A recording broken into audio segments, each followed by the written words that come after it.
देश की हालत आपको दिख रही है। देश में क्या हो रहा है, क्या नहीं हो रहा है, आपसे नहीं छुपाया जा सकता है।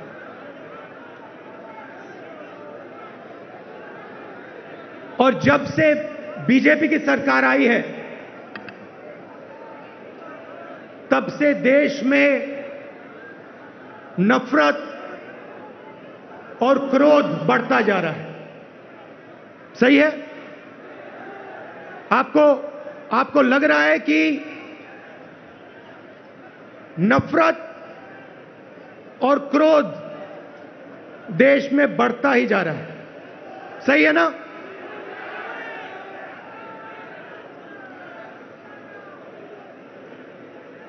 नफरत किसको होती है? भाइयों और बहनों, नफरत डर का एक रूप है। जिसको डर होता है, उसी के दिल में नफरत पैदा होती है। जो डरता नहीं है, जिसको डर नहीं होता है, उसके दिल में नफरत पैदा नहीं होती है।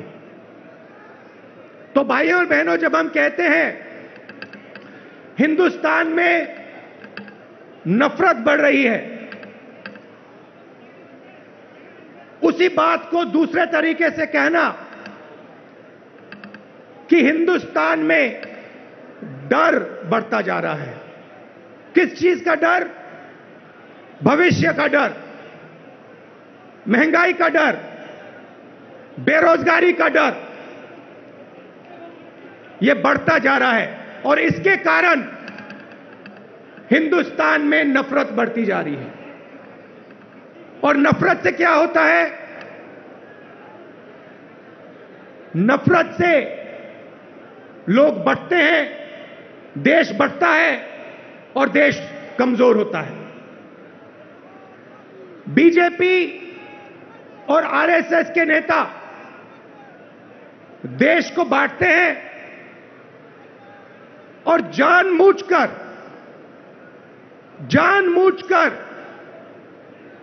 देश में भय पैदा करते हैं, लोगों को डराते हैं और नफरत पैदा करते हैं।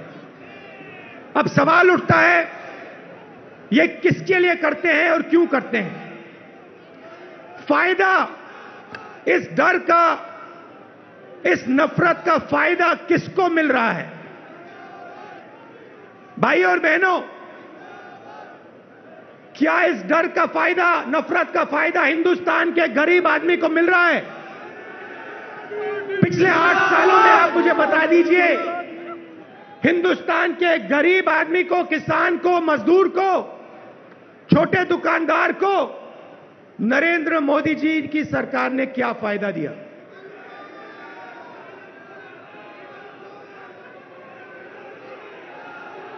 पूरा का पूरा फायदा, डर और नफरत का फायदा हिंदुस्तान के 2 उद्योगपति उठा रहे हैं। आप बाकी उद्योगपतियों से भी पूछ लो, वो भी आपको बताएंगे कि पिछले 8 साल में हमारा कोई फायदा नहीं हुआ, सिर्फ 2 व्यक्तियों का फायदा हुआ है। और देखने को मिल रहा है, चाहे एयरपोर्ट हो, चाहे पोर्ट हो, सड़कें हो, सब कुछ, सेलफोन, तेल, सब कुछ इन्हीं 2 व्यक्तियों के हाथ में जा रहा है। मीडिया देश को डराती है,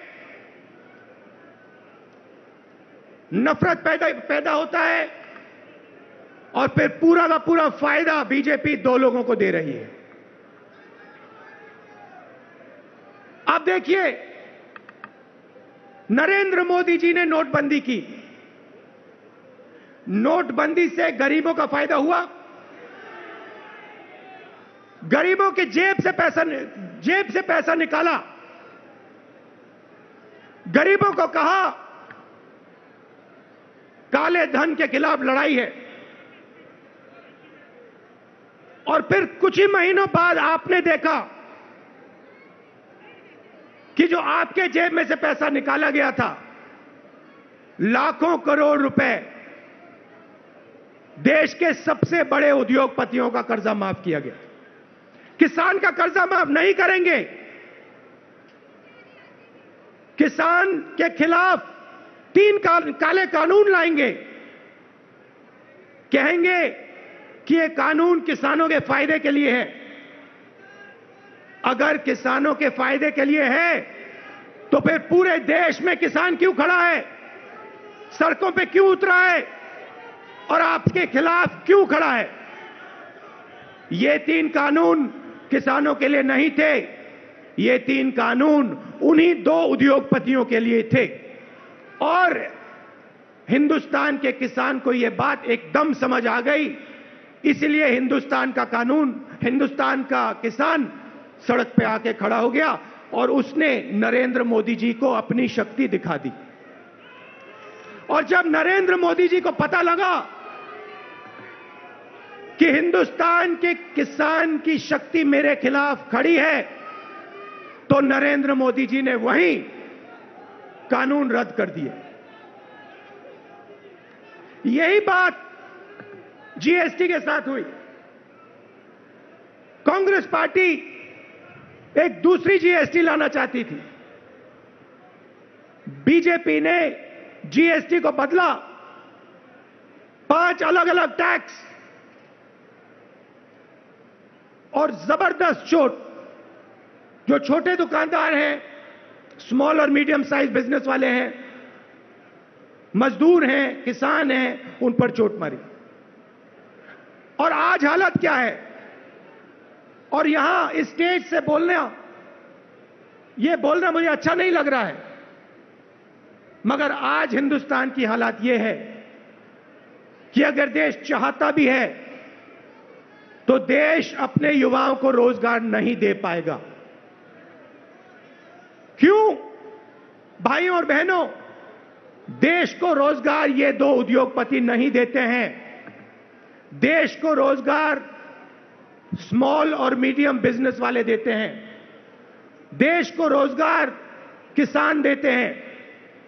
और इन लोगों की रीढ़ की हड्डी नरेंद्र मोदी जी ने तोड़ दी है, तोड़ दी है। तो आज जो इस देश को रोजगार दे सकते थे, वो इस देश को रोजगार नहीं दे सकते हैं।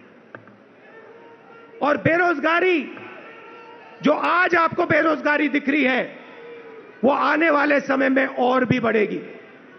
एक तरफ आपको बेरोजगारी की चोट लग रही है और दूसरी तरफ महंगाई। मेरे पास आंकड़े हैं।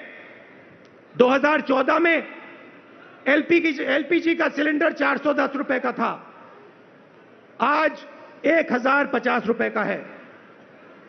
पेट्रोल 70 रुपए लीटर, आज तकरीबन 100 रुपए लीटर।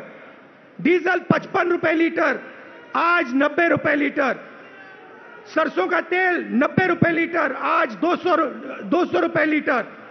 दूध 35 रुपए लीटर, आज 60 रुपए लीटर। आटा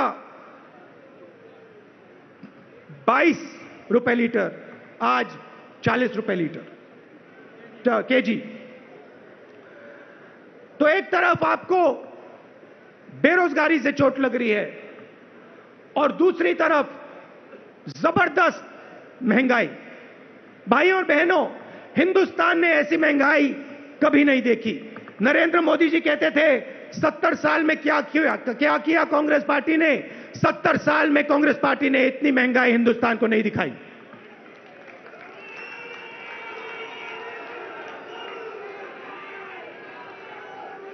तो हिंदुस्तान का आम नागरिक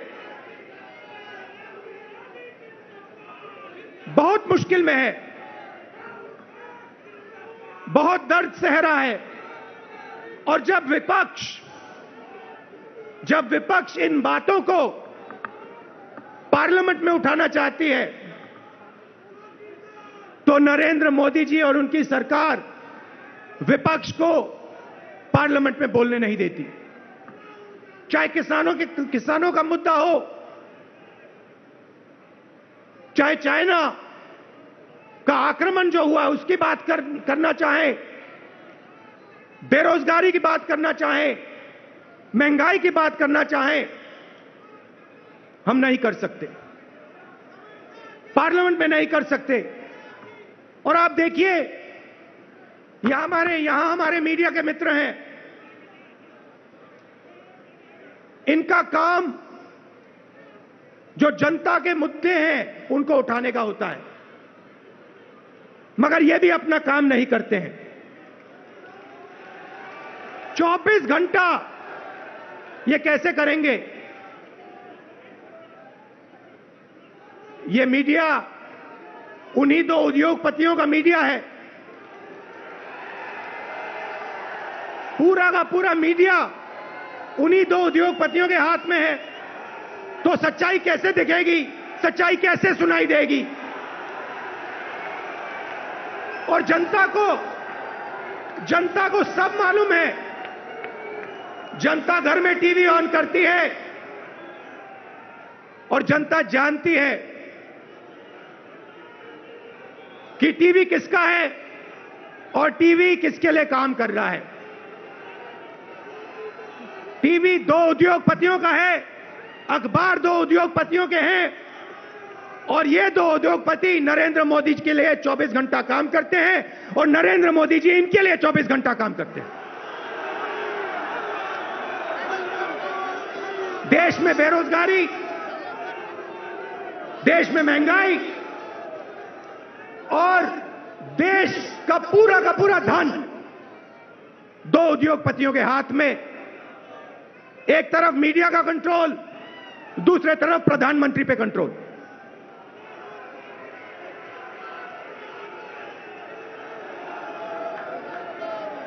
अभी किसी ने कहा नरेंद्र मोदी जी प्रधानमंत्री हैं, मगर मैं आपको एक गारंटी दे सकता हूं, नरेंद्र मोदी जी प्रधानमंत्री हैं, मगर उन दो उद्योगपतियों के समर्थन के बिना नरेंद्र मोदी प्रधानमंत्री नहीं हो सकते। मीडिया के समर्थन के बिना नरेंद्र मोदी प्रधानमंत्री नहीं हो सकते। और जो हिंदुस्तान के इंस्टीट्यूशंस हैं, चाहे मीडिया हो, प्रेस हो, चाहे हमारी जुडिशरी हो, चाहे हमारा इलेक्शन कमीशन हो, उन सब पर दबाव है, उन सब पर सरकार आक्रमण कर रही है। तो यात्रा की क्या जरूरत है? यात्रा की यह जरूरत है कि विपक्ष के सामने और कोई रास्ता ही नहीं है, हमें सीधा जनता के बीच में जाना पड़ेगा। मीडिया हमारा नहीं, सांसद में हम बोल नहीं सकते, तो अब कांग्रेस पार्टी और बाकी विपक्ष के पास सिर्फ एक रास्ता है, जनता के बीच में जाकर उनको देश की सच्चाई बताना।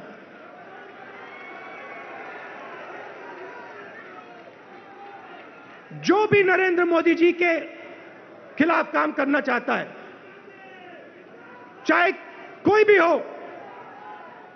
विपक्ष की पार्टी हो, एक्टिविस्ट हो, एनजीओ का कोई व्यक्ति हो, उस पर पूरा का पूरा जबरदस्त आक्रमण होता है। ईडी, सीबीआई, इनकम टैक्स, ये सब के सब लगा दिए जाते हैं। 55 घंटे मुझे ईडी में वहां पे बैठाया। मगर मैं एक बात समझाना चाहता हूं नरेंद्र मोदी जी को, मैं आपकी ईडी से नहीं डरता हूं, मुझे कोई फर्क नहीं पड़ता। आप 55 घंटे करो, 100 घंटे करो, 200 घंटे करो, 500 घंटे करो, 5 साल करो, कोई फर्क नहीं पड़ता मुझे।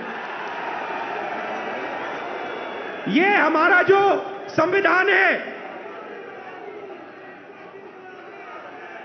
जो इस देश की आत्मा है, आज इसकी रक्षा करना, आज इसको बचाने का काम हर हिंदुस्तानी नागरिक को करना पड़ेगा। क्योंकि अगर हमने ये नहीं किया अगर हम आज नहीं खड़े हुए तो फिर ये देश नहीं बचेगा,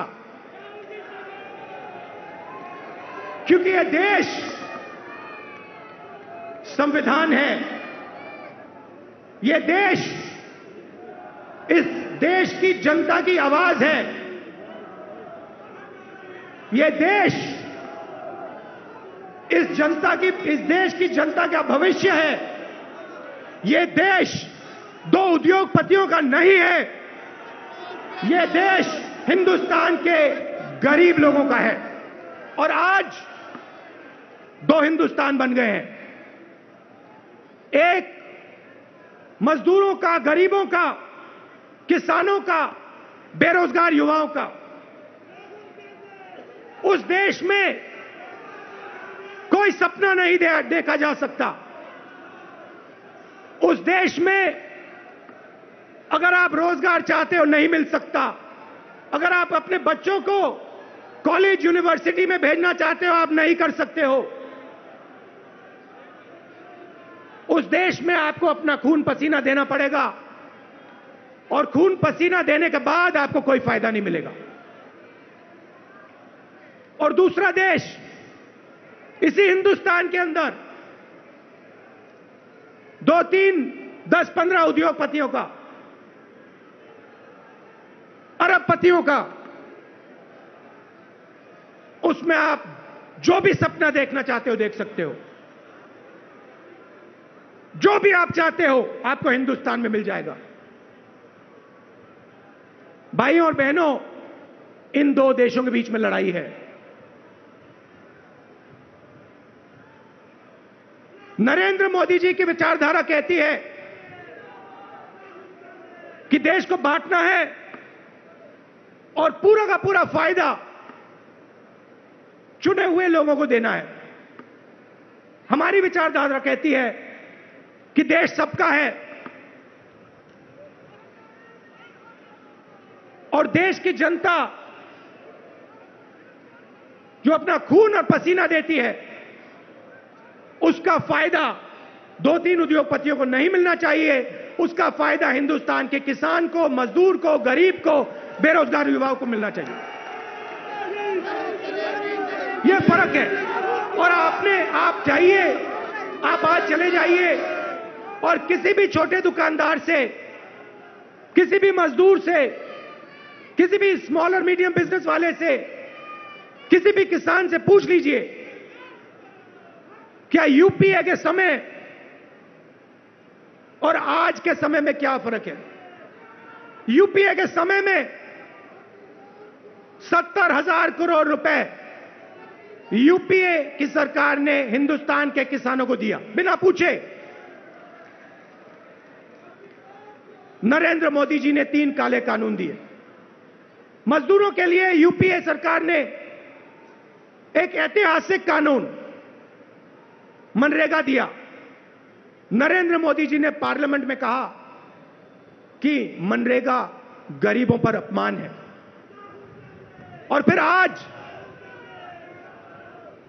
आज उनको नरेगा देना पड़ रहा है, क्योंकि अगर आज यूपीए का नरेगा नहीं होता हिंदुस्तान में आग लग जाती। जमीन अधिग्रहण बिल हम लाए, लाखों करोड़ रुपए हमने गरीब जनता को कॉम्पनसेशन में दिला। लाखों करोड़ रुपए, अरबपति बना दिए। पहले बिना पूछे किसान की जमीन छीन ली जाती थी। हजारों एकड़ बिना पूछे 1 मिनट में छीन लिया जाता था। हमने कहा यह गलत है, हम कानून लाए। नरेंद्र मोदी जी ने पहला काम उस कानून को रद्द करने की कोशिश की। उनका पहला काम था।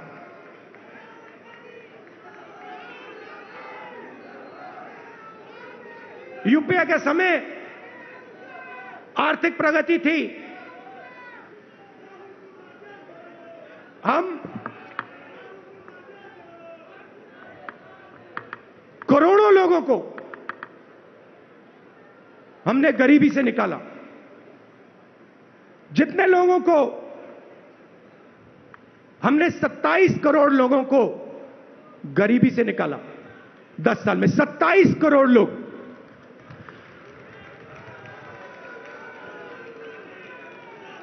भोजन का अधिकार, मनरेगा, कर्जा माफी, इन औजारों से हमने 27 करोड़ लोगों को 10 साल में गरीबी से निकाला। भाइयों और बहनों, पिछले 8 साल में नरेंद्र मोदी ने 23 करोड़ लोगों को वापस गरीबी में डाल दिया है। तो जो हमने काम किया 10 साल में, उन्होंने 8 साल में खत्म कर दिया। और फिर जाके भाषण देते हैं, प्रगति की बात करते हैं, न्यू इंडिया की बात करते हैं, मेक इन इंडिया की बात करते हैं, कहते हैं कि हिंदुस्तान बदल गया। हिंदुस्तान को नरेंद्र मोदी जी पीछे ले जा रहे हैं। हिंदुस्तान में नरेंद्र मोदी जी नफरत फैला रहे हैं, डर फैला रहे हैं, और इससे देश का नुकसान होगा। देश का फायदा हो ही नहीं सकता। फायदा देश के दुश्मनों को होगा, फायदा चाइना को होगा, फायदा पाकिस्तान को होगा, मगर हिंदुस्तान को नहीं होगा। हिंदुस्तान में जितनी भी नफरत फैलेगी, जितना क्रोध फैलेगा, जितना डर फैलेगा, उतना हिंदुस्तान कमजोर होगा। और पिछले 8 सालों में नरेंद्र मोदी जी ने हिंदुस्तान को कमजोर करने का काम किया है।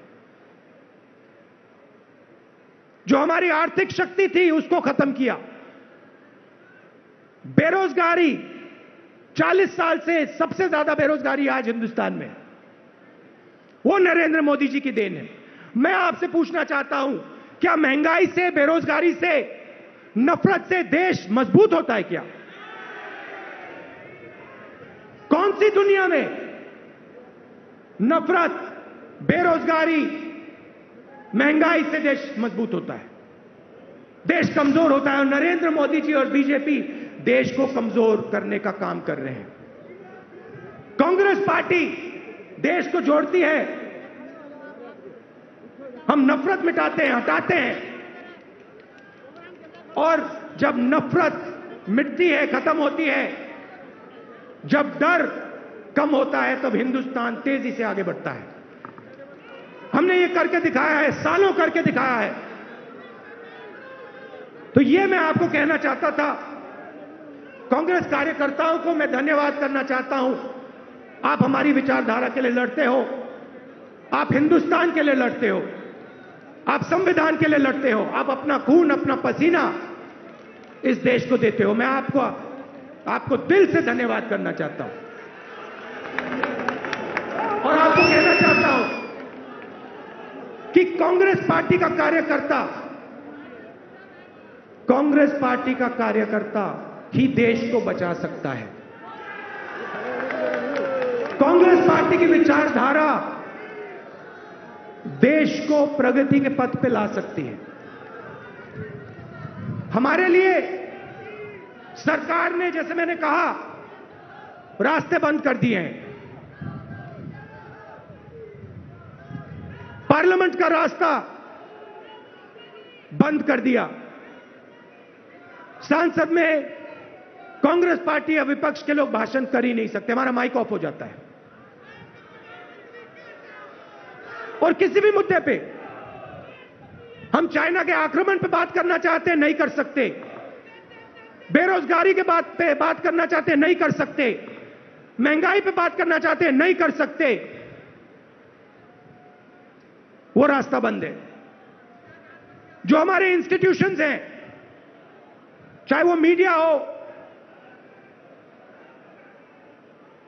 चाहे वो इलेक्शन कमीशन हो, जुडिशरी हो, मैंने कहा उन पर आक्रमण है, उन पर दबाव है। तो हमारे लिए सबके सब रास्ते बंद हैं, एक ही रास्ता बचा है, और वो रास्ता हमें सबसे अच्छा लगता है।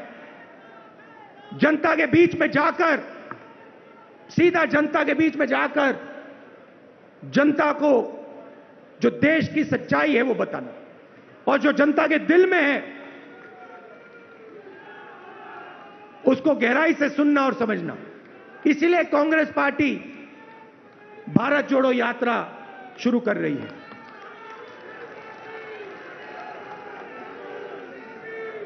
आप सब दूर दूर से आए, इसके लिए मैं आपको दिल से धन्यवाद करना चाहता हूं। विचारधारा की लड़ाई है और कांग्रेस पार्टी की विचारधारा और जो हमारे सब विपक्ष की पार्टियां हैं मिलकर बीजेपी और आरएसएस की विचारधारा को हराएंगे। बहुत बहुत धन्यवाद। नमस्कार। जय हिंद।